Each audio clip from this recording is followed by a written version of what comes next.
प्रत्याहार पर कुछ कहूँ इसके पहले मैं कुछ और कहना चाहता हूँ। आप लोगों ने सुना होगा संतों से कि भीतर झांको, भीतर लौटो, अंतर्मुख हो।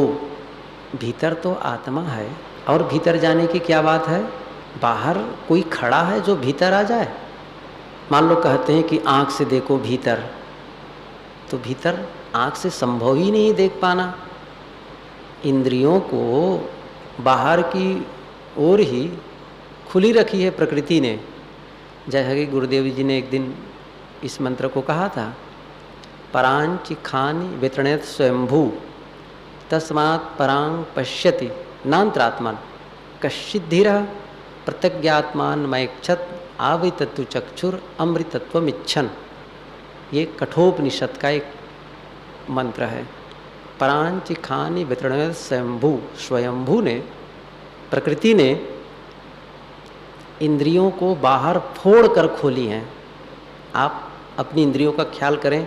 आँख बाहर देखती है रूप को, कान बाहर के शब्द को सुनते हैं, बाहर की गंध नाक नासिका से हम लेते हैं, बाहर से स्वाद लेते हैं, जीभ से स्पर्श करते हैं, सब बाहर को खुली है, क्योंकि पदार्थ और विषय बाहर ही है। तो बाहर से जो ग्रहण करेंगे तो उससे सीधा संपर्क कब सधेगा? जब बाहर खुली हो। इसलिए इंद्रिय बाहर खुली है। फिर कहा जा रहा है भीतर झांको। आँख से भीतर नहीं झांक सकते। चेतना से कहते हैं तो चेतन तो खुद है, और भीतर क्या झांकना है? क्या उसको तोड़ के देखना है? कहना क्या चाहते हैं? वस्तुतः ये संभव नहीं है कि हम भीतर आँख से देख सकें। चाहे नट कितना ही कुशल हो, ये नीति का वचन है कि नट बहुत कुशल हो, बहुत प्रशिक्षित हो, लेकिन क्या वह अपने कंधे पर बैठकर नाच सकता है? तलवार की तेज धार क्या तलवार को काट सकती है? संभव नहीं है। फिर अपने आप को देखना और झांकने की क्या बात कही जा रही है? वस्तुतः हमारी चेतना, हमारी भीतर की शक्ति इन इंद्रियों के माध्यम से बाहर विकीर्ण हो रही है। मैंने थोड़ा संकेत में किया था, जैसे आप ख्याल करें एक बड़ा सा डिब्बा ले लें और उसमें 5 छेद कर दें और उस डिब्बा में बल्ब जला दें रात का समय, तो उन 5 छेदों से प्रकाश की किरणें निकलेंगी। वैसे ही आत्मा भीतर है, प्रकाशित है ज्ञान प्रकाश से, और 5 ज्ञानेंद्रियों से वो अपनी चेतना को बाहर विकीर्ण कर रही है। आखिर चेतन न हो तो क्या आँख में देखने की क्षमता है? कान में सुनने की क्षमता है? सदगुरु निर्मल साहब जी ने कहा है कि जा दिन निकल जाएगा जीव तन से, नहीं कर्म होते न इंद्री न मन से। इंद्रियां पड़ी रहेंगी निस्तेज, काम नहीं होगा।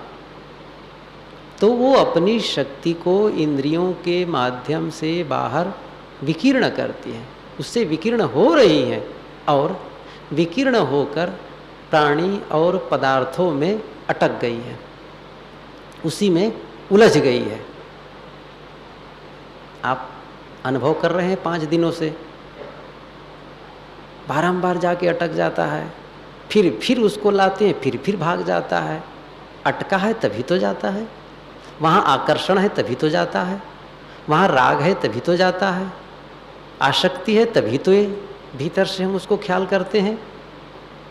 तो भीतर की शक्ति इंद्रियों के माध्यम से बाहर विकीर्ण होकर प्राणी और पदार्थों में अर्थात इस स्थूल जगत में अटक गई है। अब प्रत्याहार का मतलब यही हुआ कि उन इंद्रियों, उस शक्ति को जो चेतना बाहर विकीर्ण हो रही है, उसको लौटा के वहाँ केंद्रित कर दें जहाँ चेतन का राज्य है, उस चेतन में विलीन कर दें। चैतन्य सूर्य में विलीन कर दे उन रश्मियों को जो बाहर विकीर्ण हो रही है, जहाँ पर चैतन्य चैतन्य ही है। मैंने एक दिन कहा था कि सुरति निरति थिर होए, सुरति निरति थिर होए, तन थिर मन थिर वचन थिर, सुरति निरति थिर होए। सुरति लक्ष्य, निरति लीन। कहाँ लीन हो? अभी तक लीन है प्राणी और पदार्थों में, वहाँ से उसे उठाना है और भीतर आत्मा में लीन कर देना है। यही प्रत्याहार है। योग दर्शनकार ने प्रत्याहार की परिभाषा दी है कि स्वरूप विषय असंप्रयोगे चित्त स्वरूपानुकार इवेन्द्रियाणाम प्रत्याहारः। स्वरूप स्वस्वरूप विषय असंप्रयोगे, असंप्रयोग संप्रयोग कहते हैं संबंध को, और उपसर्ग लग गया है तो हो गया असंप्रयोग, अर्थात संबंध का कट जाना। इंद्रियों का विषयों से संबंध कट जाना। स्व विषय असंप्रयोगे, स्व विषय अर्थात आँख का विषय क्या है? रूप, कान का शब्द, नाक का गंध और जीभ का रस, त्वचा का स्पर्श। ऋषि कहते हैं कि स्व विषय असंप्रयोगे, उसके संबंध कट जाएं और क्या करें? अनुकारः, चित्त स्वरूपानुकारः, चित्त स्वरूप अनुकार, चित्त के स्वरूप का अनुसरण करे। कौन सा चित्त? इवेन्द्रियाणाम प्रत्याहारः, अर्थात बाहर से इंद्रियां संयत होकर उन संयत चित्त का अनुसरण करने लग जाए, ये प्रत्याहार है। क्रम बताए हैं, यम नियम आसन प्राणायाम। तो ऋषि कहते हैं कि यम नियम का पालन करते हुए चित्त संयत हो गया है। यम के भी 5 भेद हैं। यम किसे कहते हैं? वैसे यम, यमराज तो बहुत बड़ा मृत्यु का देवता है, कठोपनिषद में इसकी लंबी चर्चा है। लेकिन यम का अर्थ होता है संयम। तो यम के 5 भेद हैं: अहिंसा, सत्य, अस्तेय, ब्रह्मचर्य, अपरिग्रह। नियम के भी 5 भेद हैं: शौच, संतोष, तप, स्वाध्याय और ईश्वर प्राणिधान। इन सब के मैं व्याख्या करना आवश्यक नहीं समझता हूँ। मैं इतना ही कहना चाहता हूँ कि यम नियम का पालन करते हुए चित्त संयत है। चित्त अर्थात मन संयत है। ये इंद्रियां जब बाहर से लौटती हैं तो उसी चित्त का अनुकरण करने लगती हैं, ये भी संयत हो जाती हैं। इसे हमें भीतर ले जाना। जब भीतर जब पहुंच गई बाहर की शक्ति, तो बहुत बड़ी घटना घटती है। एक कमरे में ताला लगा था, चाबी खो गई। एक आदमी हथौड़ा लेकर आया, ताला पर हथौड़ा से प्रहार किया, नहीं खुला। दूसरी बार प्रहार किया, नहीं खुला। तीसरी बार फिर प्रहार किया, फिर भी ताला नहीं खुला। इतने में उस ताले की दूसरी चाबी एक व्यक्ति ले आया, ताला में चाबी डाला और चाबी घुमाया, ताला खुल गया। तो हथौड़ा से प्रहार करने वाले ने कहा, ये क्या? मैंने 1 2 3 कई हथौड़े लगाए, ताला खुला नहीं, और आप चाबी अंदर डाले, घुमाए और ताला खुल गया। ताला खोलने वाले ने कहा, आप सच्चाई को नहीं जानते हैं। जो भीतर प्रवेश करना नहीं जानता है, जो भीतर बैठना नहीं जानता है, वह तोड़ सकता है, खोल नहीं सकता है। हथौड़ा ताला को तोड़ सकता है, खोल नहीं सकता है, और चाबी अंदर जाती है और ताले को खोल देती है। इसी प्रकार जब चेतना हमारी भीतर जाती है तो सारे बंधनों को तोड़ देती है, भीतर प्रवेश कराना है। इसी को कहते हैं प्रत्याहार। प्रत्याहार, प्रति कहते हैं लौटने को, और आहार कहते हैं आहरण करना, भोजन। अभी तक इंद्रियां बाहर से भोजन कर रही थी, रूप का देखना, शब्द का सुनना, स्वाद का लेना। ऋषि कहते हैं लौटाओ, बंद कर दो। चश्म बंदो गोश बंदो लब्बी बंद गर्न बीनी सर्रेहक बरमन बखन। ये रूमी साहब ने कहा है, ईरान के बहुत प्रसिद्ध संत, कवि भी थे, संत भी थे। उन्होंने कहा है कि चश्म बंदो, आँखों को बंद करो, कर दो।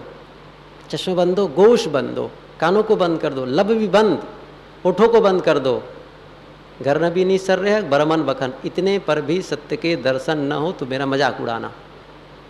उपनिषद के ऋषि सनत कुमार नारद को भूमा का उपदेश दिया है छांदोग्य उपनिषद में, और भूमा की परिभाषा देते हुए उन्होंने कहा है कि यत्र नानद पश्यति नानद शृणोति नानद विजानाति स भूमा। यत्र, जब, नानद शृणोति, यत्र नानद पश्यति, जब दूसरे को नहीं देखता, अन्य को नहीं देखता, नहीं सुनता, नहीं जानता, स भूमा, वह भूमा की स्थिति है। भूमा ये आत्मा है, उसकी स्थिति है। सभी ऋषि यही कहते हैं, यही पथ है। यदि कोई इसके अलावा पथ होता तो मैं ईमानदारी से कहता हूँ आप लोगों को बता देता, है नहीं। गुरुदेव जी भी जिस पथ से गए हैं वो यही पथ बताते हैं। चाहे जिस मत पंथ के संत हो, संयम के बिना पहुँचने की बात कहते ही नहीं। सीधा छलांग कोई लगाना चाहे, कैसे छलांग लगा सकते हैं? क्रम होता है, सिस्टम होता है, संयम आवश्यक है। यदा पंचावतिष्ठन्ते ज्ञानानि मनसः सह बुद्धिश्च न विचेष्टति तामाहु परमाम गतिम। ऋषि कहते हैं कठोपनिषद के यमाचार्य जी, यदा, जब, पंचावतिष्ठन्ते, शरीर में स्थित अवतिष्ठित पांचों ज्ञानेन्द्रियां, यदा पंचावतिष्ठन्ते ज्ञानानि मनसः सह, ज्ञान सहित मन, और बुद्धि भी, बुद्धिश्च, और बुद्धि भी, न विचेष्टति, विचलित नहीं होते, ताम आहु, ताम आहु, उसे कहते हैं परमाम गतिम, परम गति। परम गति है क्या? श्रेष्ठ गति यही है, अपने आप में आ जाना, लौट आना। लौट नहीं रहे हैं, बिखरे हुए हैं, बाहर चक्कर पकड़ में उलझे हुए हैं। आवश्यकता है भीतर लौटने की। प्रत्याहार। हमारी इंद्रियां भटक रही हैं, सुख के खोजी हैं, विषय के अभिलाषी हैं, इसीलिए ढूंढ रहा है। साहब ने बहुत सुंदर कहा है, सुख ढूंढ रहे तू बन में, गिरी गह्वर के कंदर में, पर पता नहीं तू पाया वह है तेरे अंदर में। तेरे ही अंतस्थल में सुख सागर लहराता है, पर तू विपन्न होकर दर दर ठोकर खाता है। भटक रहे हैं। जब बाहर से लौटकर भीतर आते, विश्राम। इंद्रियों से जो विषयों का ग्रहण करते हैं, विषय मिलते हैं, छूटते हैं। दुनिया की कोई ऐसी चीज़ नहीं है जो स्थिर हो। है कोई? नाम गिना सकते हैं। न जाने कितने लोगों से आप मिले और छूटे। आज भी लोगों से मिलते और छूटते हैं। यहाँ सब अलग अलग बैठे हुए हैं, भले 250-300 लोग बैठे हैं, लेकिन अलग अलग बैठे हैं। बिस्तर पर जाते हैं, सब अलग अलग। यहाँ पर जितने लोग बैठे हैं, सब के मन में अलग अलग संकल्प विकल्प आते हैं। अलग है ना? कौन किसका संबंध है? संबंध मिलता और छूटता है, और उसी में मन अटका रहता है। जो संबंध क्षणिक है और जो सुख मिलता है वह क्षणिक है। संबंध जनित सुख क्षणिक होता है, वस्तु जनित सुख क्षणिक होता है। प्राणियों से मिले वह भी सुख क्षणिक होगा, और क्षणिक ही नहीं होगा। एक बहुत बड़ी घटना घटती और है। क्या?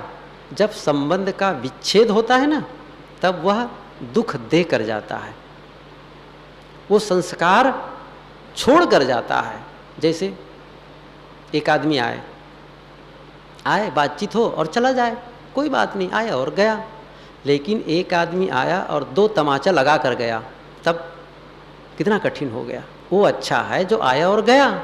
इसी प्रकार दुनिया का सुख मिलता है, और मिले और छूट जाए कोई बात नहीं, लेकिन जब बिछुड़ता है तो 2 तमाचा लगा कर जाता है। अर्थात उसकी फिर याद आती है, उस प्राणी की याद, उस पदार्थ की याद, उस घटना की याद, फिर याद करते हैं। यही दुख के संस्कार वो छोड़ कर गया, इसीलिए उसको छोड़ना है। और वह असत्य है ही, सत्य कौन है? आत्मा, कभी नहीं विनशने वाला। और उससे जब सुख मिलेगा तब क्या पूछना है, तब समझ लो अखूट खजाना है चैतन्य का भीतर। जैसे आप एक पैनल लगा लिए, चार्जिंग करते हैं बैटरी को, तब क्या होता है, फिर डिस्चार्ज हो जाती है, बार बार डिस्चार्ज होती रहती है। और बिजली भी चली जाती है बीच बीच में। आज तो जन्माष्टमी का अवसर, चलो बिजली भी नहीं गई, तो बिजली चली जाती है। क्यों? वो बिजली आती है, खर्च होती, चली जाती है, ख़त्म हो जाती है। आप अपने पैनल को वहाँ ले जाएं, सौर मंडल में एकदम ऊपर, और वहीं लगा दें जहाँ पर सूर्य अस्त होता ही नहीं, सीधे सूर्य से संपर्क करा देंगे, तो आपकी ऊर्जा खत्म होगी?